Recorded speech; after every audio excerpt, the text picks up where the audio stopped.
Hello students, good morning. देखो अपन का mineral nutrition chapter चल रहा था। उस मिनरल न्यूट्रिशन में अपन ने मिनरल्स के टाइप्स पढ़ लिए थे, क्लासिफिकेशन हो गया था, टोटल कितने मिनरल्स थे, उनके फंक्शंस पढ़ लिए, डेफिशिएंसी के सिम्टम पढ़ लिए। उसके बाद अपन ने नाइट्रोजन साइकिल पढ़ लिया।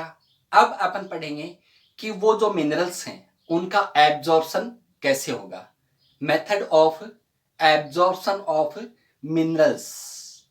ठीक है, तो ये जो मिनरल्स हैं वो कहां से लेगा प्लांट? सोइल से लेगा। अब प्लांट का कौन सा पार्ट है इन मिनरल्स को एब्जॉर्ब करेगा? रूट करती है।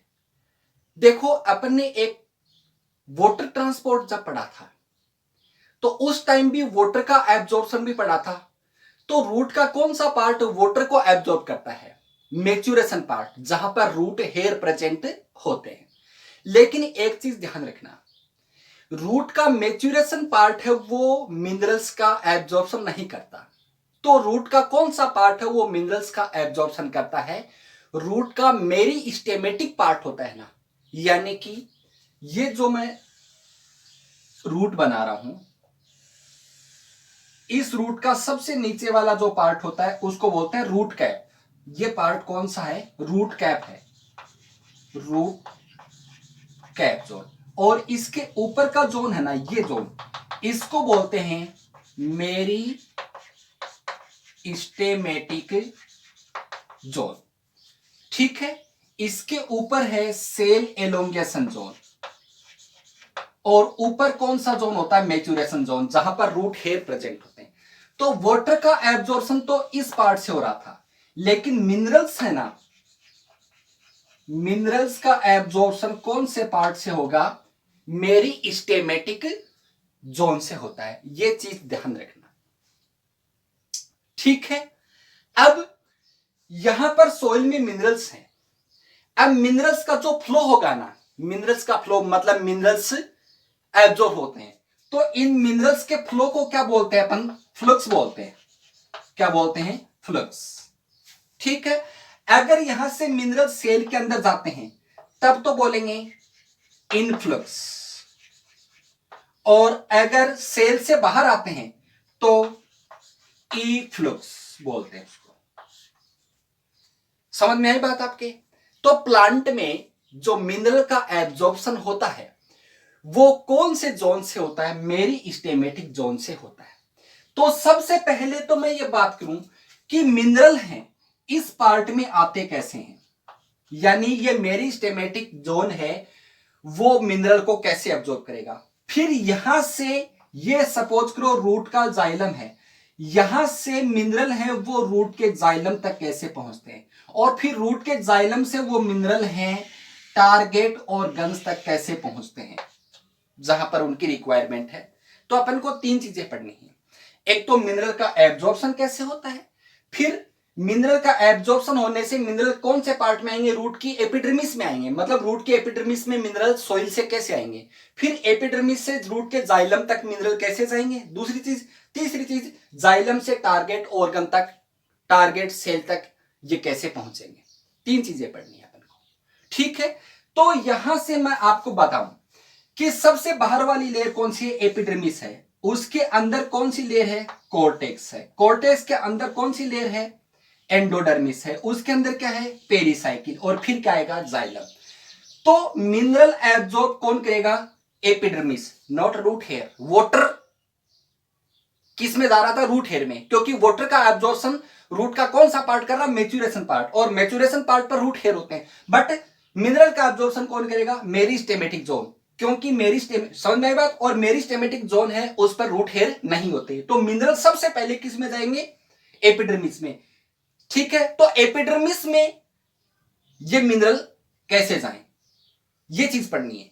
इसके लिए दो मेथड है, एक तो मेथड है पैसिव और एक है एक्टिव मेथड। तो सबसे पहले मेथड्स ऑफ मिनरल एब्जॉर्प्शन, मतलब मिनरल एपिडर्मिस तक कैसे आए। ठीक, तो सबसे पहले अपन पढ़े मेथड्स ऑफ मिनरल एब्जॉर्प्शन। देखो, मेथड्स। मिनरल एब्जॉर्प्शन की दो मेथड है। एक तो ऐसी मेथड है जिसमें एनर्जी की रिक्वायरमेंट नहीं होती, नॉर्मली डिफ्यूजन मेथड से एब्जॉर्प्शन होता है, उसको बोलते हैं अपन पैसिव मेथड। और दूसरी है जिसमें एनर्जी की रिक्वायरमेंट होती है, उसको बोलते हैं एक्टिव मेथड। तो मिनरल एब्जॉर्प्शन की टोटल कितनी मेथड हो गई? दो हो गई। सबसे पहले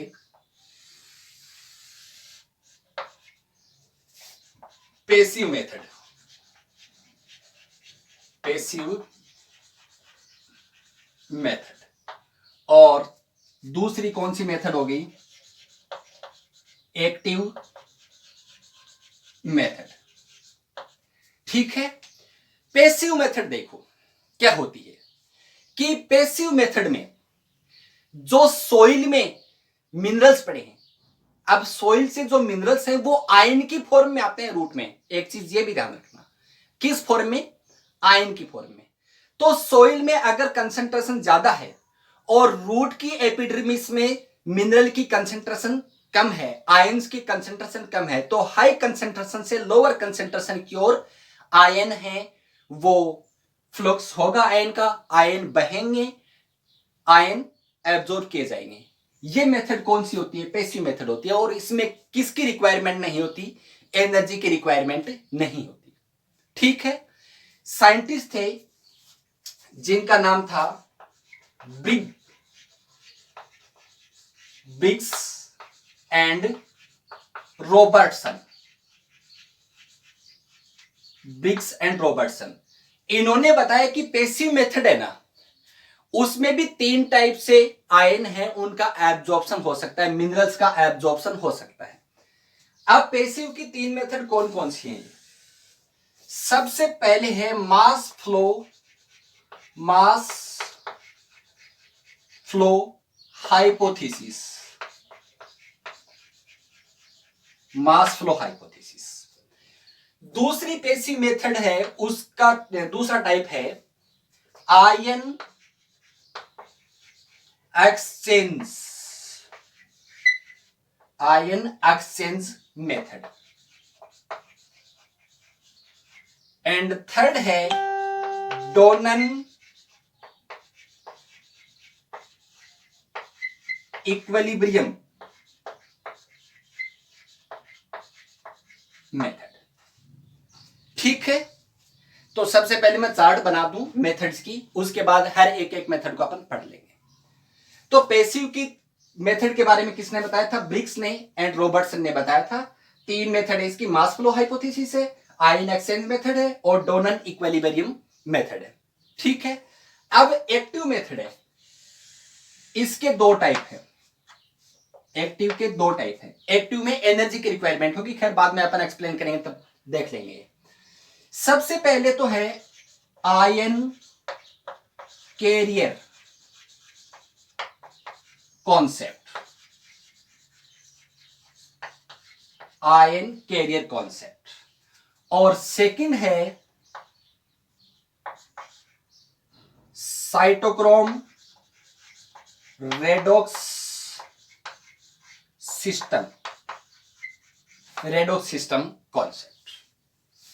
ठीक है, तो आयन एब्जॉर्प्शन या मिनरल एब्जॉर्प्शन की दो मेथड, पैसिव मेथड की तीन type, mass flow, ion exchange और डोनन। दूसरी मेथड एक्टिव, इसमें एनर्जी की रिक्वायरमेंट होती है, इसमें एनर्जी की रिक्वायरमेंट नहीं होती, आयन कैरियर कॉन्सेप्ट और रेडॉक्स सिस्टम।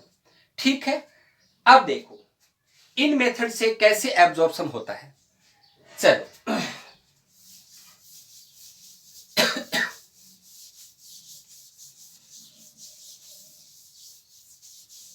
अब मैं एक चीज आपके सामने पेश करने जा रहा हूं, उसको आप ध्यान से देखना।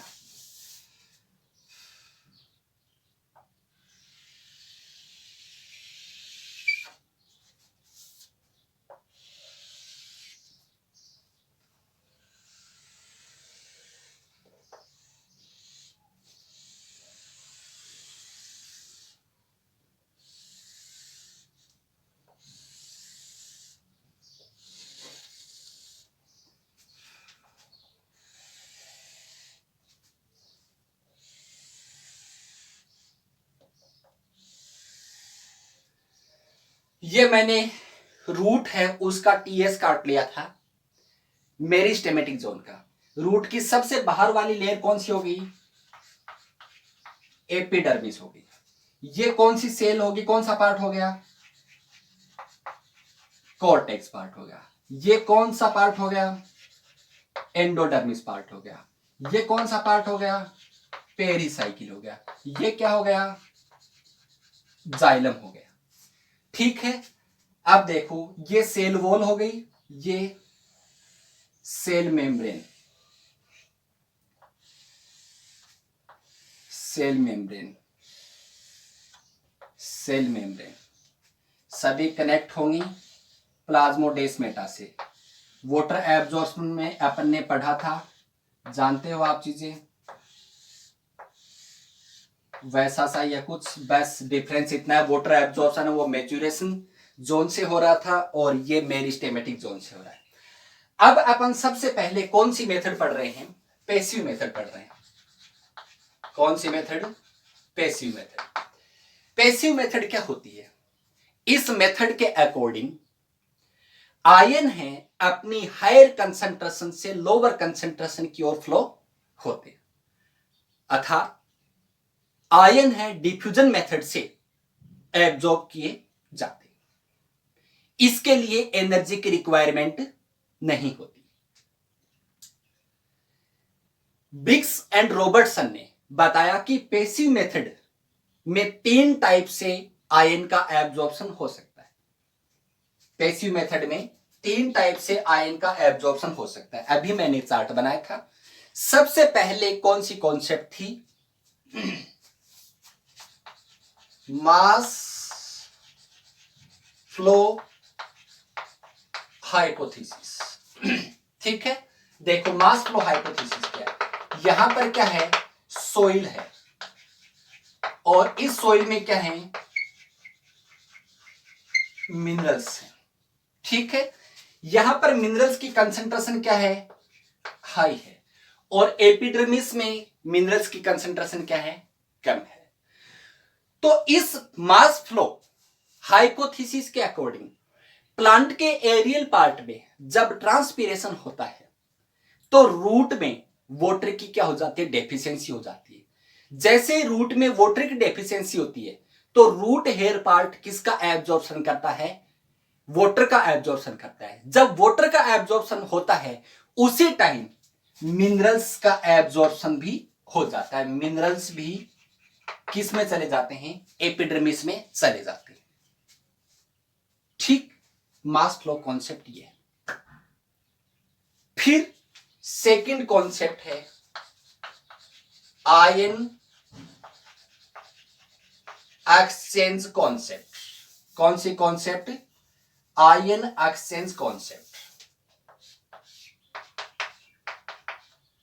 आयन एक्सचेंज कॉन्सेप्ट है उसके अकॉर्डिंग सोइल में कोई भी आयन है, जैसे सोइल में क्लोराइड आयन है, सोइल में पोटेशियम आयन है। ठीक है, अगर प्लांट का रूट पार्ट है उसको जिस आयन की रिक्वायरमेंट होती है वो आयन तभी एब्जॉर्ब होगा जब उसी टाइप का आयन रूट से बाहर निकलेगा। जैसे मैं बात करूं, पोटेशियम आयन है, ये कैसा आयन है? पॉजिटिव आयन है। क्लोराइड कैसा है? इस पर कैसा चार्ज है? Negative charge.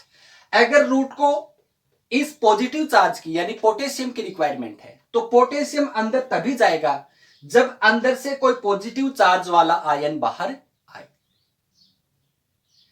क्लोराइड की जरूरत है, क्लोराइड तभी एब्जॉर्ब होगा जब क्लोराइड यानी कि नेगेटिव चार्ज वाला आयन बाहर आए। जैसे अगर पोटेशियम आयन की जरूरत है तो रूट से पॉजिटिव चार्ज वाला आयन बाहर आएगा, तब पोटेशियम अंदर जाएगा। ऐसे क्लोराइड की जरूरत है तो नेगेटिव चार्ज वाला, जैसे मान लो बाइकार्बोनेट आयन हो गया, ये बाहर आया, तब क्लोराइड कहां जाएगा?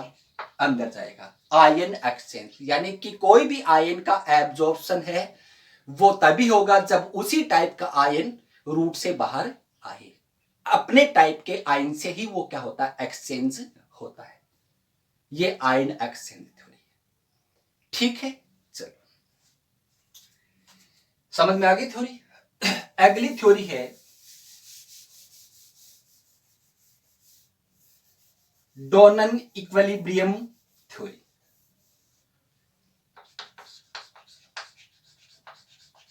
डोनन इक्विलिब्रियम थ्योरी। डोनन इक्विलिब्रियम क्या है? यहां पर बहुत सारे आयंस हैं, क्लोराइड आयन भी हैं, पोटेशियम आयन भी हैं, आयरन भी है, जितने भी मैंने 17 बताए थे वो सभी हैं सॉइल में। अब देखो ये सेल एपिडर्मिस की, अभी तो अपन एपिडर्मिस तक ही भेज रहे हैं आयन को, एपिडर्मिस ये आयन को एब्जॉर्ब कर रही है। अब इस सेल की ये मेम्ब्रेन है, साइटोप्लाज्म ये है, सेल में भी आयन होंगे। अब कुछ आयन ऐसे होते हैं जो सेल मेम्ब्रेन को पास कर सकते हैं, सेल मेम्ब्रेन के थ्रू अंदर भी आ सकते हैं, सेल मेम्ब्रेन के थ्रू वो आयन बाहर भी जा सकते हैं। ऐसे आयन को बोलते हैं अपन फ्री आयन। क्या बोलते हैं ऐसे आयन को? फ्री आयन या मोबाइल आयन। सेल के अंदर कुछ आयन है वो सेल से बाहर जा सकते हैं, या बाहर वाले आयन सेल मेम्ब्रेन को पास कर सकते हैं, अंदर आ सकते हैं। तो ऐसे आयन्स हैं उनको क्या बोलेंगे अपन? मोबाइल आयन्स बोलेंगे।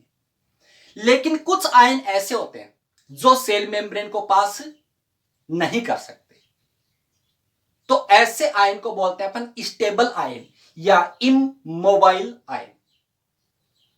जैसे सपोज करें क्लोराइड आयन, सपोज कर रहे हैं क्लोराइड आयन है वो सेल मेम्ब्रेन को पास करके बाहर नहीं जा सकता, या बाहर से सेल मेम्ब्रेन को पास करके अंदर नहीं आ सकता। तो क्लोराइड आयन कौन सा आयन हो गया? इमोबाइल आयन हो गया कि नहीं हो गया? समझ में आई बात आपकी? तो अंदर नेगेटिव चार्ज, अब क्लोराइड आयन बाहर नहीं जा पा रहा, तो अंदर नेगेटिव चार्ज है उस वो क्या हो गया? ज्यादा हो गया। तो इस चार्ज को बैलेंस करने के लिए बाहर से उतने ही पॉजिटिव आयन कहां आएंगे? अंदर आएंगे। पॉजिटिव आयन कहां आ गए? अंदर आ गए। कैल्शियम, उतने ही कैल्शियम जितने क्लोराइड अंदर है उतने ही पोटेशियम बाहर से अंदर आ गए। तो इक्विलिब्रियम हो गया कि नहीं हो गया? आयन इक्विलिब्रियम हो गया कि नहीं हो गया? हो गया। और इसने अपना काम भी कर लिया, पोटेशियम आयन अब्जॉर्ब भी हो गया। ये मेथड है डोनन इक्विलिब्रियम। तो पैसिव मेथड है वो खत्म हो गई है। पैसिव मेथड के अकॉर्डिंग आयन है वो अपनी हायर कंसेंट्रेशन से लोअर कंसेंट्रेशन की ओर, हायर कंसेंट्रेशन से लोअर कंसेंट्रेशन की ओर मूव करते हैं। जब सोइल सॉल्यूशन में आयन की कंसेंट्रेशन हाई होती है और साइटोप्लाज्म में आयन की कंसेंट्रेशन कम होती है, तो पैसिव मेथड से एब्जॉर्प्शन होता है। इसमें डिफ्यूजन प्रोसेस होती है, इसके लिए एनर्जी की रिक्वायरमेंट नहीं होती। ब्रिक्स एंड रॉबर्टसन ने बताया कि पैसिव मेथड है उसमें 3 टाइप से एब्जॉर्प्शन हो सकता है: mass flow theory, ion exchange theory और डोनन इक्विलिब्रियम थ्योरी। तीनों के बारे में मैंने आपको बता दिया। तो आयन कहां गए? एपिडर्मिस में आ गए। ठीक है, चलो अब अपन पढ़ेंगे एक्टिव मेथड। कौन सी मेथड? Active method. डायग्राम मैंने बना रखा, डायग्राम को मिटा नहीं रहा हूं, पता लग जाएगा क्यों नहीं मिटा रहा हूं, क्योंकि एब्जॉर्प्शन कौन सा पार्ट कर रहा है? एपिडर्मिस कर रहा है। तो अपन पहले ये जान ले कि एपिडर्मिस में आयन आएंगे कैसे, फिर अपन एपिडर्मिस से कहां तक लेके जाएंगे? जाइलम तक लेके जाएंगे। तो जाइलम तक पाथ क्या होगा, फिर जाइलम से टारगेट तक, सेल तक कैसे पहुंचेंगे। 3 चीजें पढ़नी, अभी पहली चीज ही चल रही है अपन की, एब्जॉर्प्शन प्रोसेस चल रही है। अब एब्जॉर्प्शन में सेकंड मेथड कौन सी आई? एक्टिव मेथड आई। कौन सी method? Active method. Active method कब होती है? जब सोइल सॉल्यूशन में आयन की कंसेंट्रेशन कम हो और साइटोप्लाज्म में आयन की कंसेंट्रेशन क्या हो? ज्यादा हो। तब आयन का जो एब्जॉर्प्शन होगा वो किस मेथड से होगा? एक्टिव मेथड से होगा। और इसके लिए किसकी रिक्वायरमेंट होगी? एनर्जी की रिक्वायरमेंट होगी। एक्टिव मेथड से जो आयन एब्जॉर्प्शन होता है उसकी 2 मेथड है। एक तो ion carrier concept and second redox system. सबसे पहले आयन कैरियर कॉन्सेप्ट, ये आयन कैरियर कॉन्सेप्ट किसने दी? हॉर्नट ने दी। किसने दी? हॉर्नट ने। ये मेथड किसने दी? हॉर्नट ने दी। इनके अकॉर्डिंग जब सॉइल सॉल्यूशन में आयन है, सॉइल सॉल्यूशन में आयन की कंसंट्रेशन क्या हो? कम हो, और साइटोप्लाज्म में आयन की कंसंट्रेशन क्या हो? ज्यादा हो, तो फ्लो तो किधर से किधर होना चाहिए? ज्यादा से कम की ओर होना चाहिए, हाई से लो की ओर होना चाहिए। बट सॉइल से फिर भी आयन है, उनका एब्जॉर्प्शन होता है, तो लो कंसंट्रेशन से हाई कंसंट्रेशन की ओर होगा, तो इसके लिए एनर्जी की रिक्वायरमेंट होगी। तो आयन कैरियर कॉन्सेप्ट क्या है? किसने दी? हॉर्नट ने दी। इनके अकॉर्डिंग जब सॉइल सॉल्यूशन में आयन कंसंट्रेशन कम होती है और साइटोप्लाज्म में आयन कंसंट्रेशन ज्यादा होती है, तो भी आयन का एब्जॉर्प्शन होता है। ऐसे आयन साइटोप्लाज्म में डायरेक्ट नहीं पहुंचते। ऐसे आयन को सेल के अंदर ले जाने के लिए सेल मेम्ब्रेन में कुछ प्रोटीन होते हैं। सेल मेम्ब्रेन में कुछ प्रोटीन प्रेजेंट होते हैं, उन प्रोटीन को बोलते हैं कैरियर प्रोटीन। कैरियर प्रोटीन, ये कैरियर प्रोटीन है, अपने साथ आयन को जोड़ता है। जैसे ये पोटेशियम आयन है, तो ये पोटेशियम आयन किसके साथ जुड़ जाता है? इस कैरियर प्रोटीन के साथ जुड़ गया। ठीक है, तो क्या बन गया? कैरियर आयन कॉम्प्लेक्स बन गया। क्या बन गया? Carrier ion complex. ठीक, अब ये कैरियर प्रोटीन मूव होगी, अंदर की तरफ मूवमेंट करेगी, और मूवमेंट करके साइटोप्लाज्म तक इस आयन को छोड़ देगी। छोड़ के आएगी कि आजा तेरे को साइटोप्लाज्म में छोड़ के आती। ठीक, ये हो गई आयन कैरियर कॉन्सेप्ट। मतलब जब सॉइल में आयन की कंसंट्रेशन कम हो और साइटोप्लाज्म में आयन यानी मिनरल्स, मैं आयन इसलिए बोल रहा हूं क्योंकि मिनरल्स का एब्जॉर्प्शन आयंस की फॉर्म में होता है, इसलिए मैं बोल रहा हूं आयन। और साइटोप्लाज्म में आयन की कंसंट्रेशन ज्यादा हो, तो भी मिनरल्स हैं या आयंस हैं, उनका एब्जॉर्प्शन होता है। इसमें एब्जॉर्प्शन करवाने के लिए सेल मेम्ब्रेन में, सेल मेम्ब्रेन ये है, मैंने यहां शो कर दिया, मैंने पूरा को ऐसे मान लिया कि सेल मेम्ब्रेन है ऐसे, ठीक है ना। तो सेल मेम्ब्रेन में कुछ प्रोटीन मॉलिक्यूल्स होते हैं, उन प्रोटीन ये प्रोटीन मॉलिक्यूल, इस प्रोटीन मॉलिक्यूल को बोलेंगे कैरियर प्रोटीन। क्या बोलेंगे? Carrier protein. ठीक, ये कैरियर प्रोटीन किसी भी आयन को, चाहे वो पॉजिटिव चार्ज वाला हो और चाहे वो नेगेटिव चार्ज वाला हो, उसको अपने साथ जोड़कर साइटोप्लाज्म तक छोड़ती है। साइटोप्लाज्म में छोड़ने के बाद ये आयन वापिस जो कैरियर प्रोटीन वापिस आ जाएगी और दूसरे आयन को अपने साथ ऐड करके ये प्रोसेस चलती रहती है। क्लियर? चलो, फिर सेकंड मेथड है, ये समझ में आ गई चीज, कोई दिक्कत नहीं है इसमें। चलो, अब एक्टिव मेथड की अगली कॉन्सेप्ट क्या है?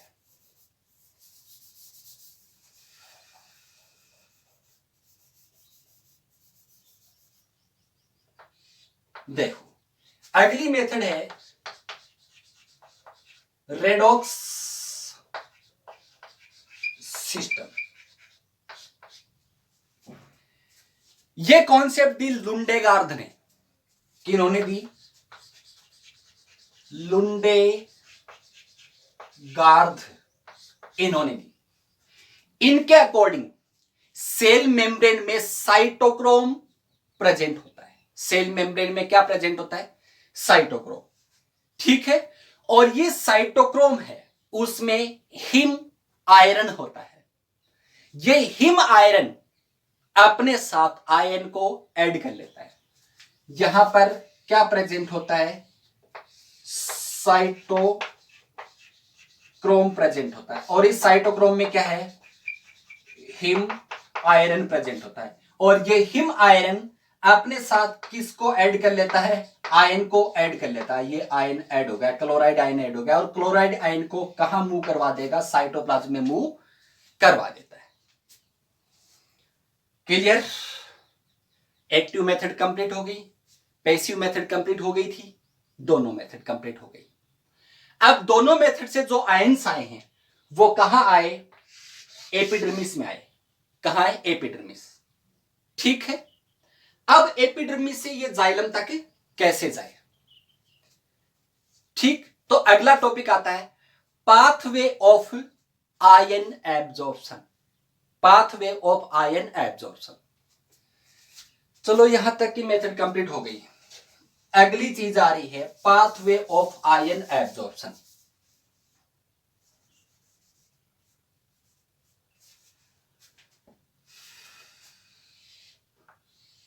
देखो आयन कहां आए?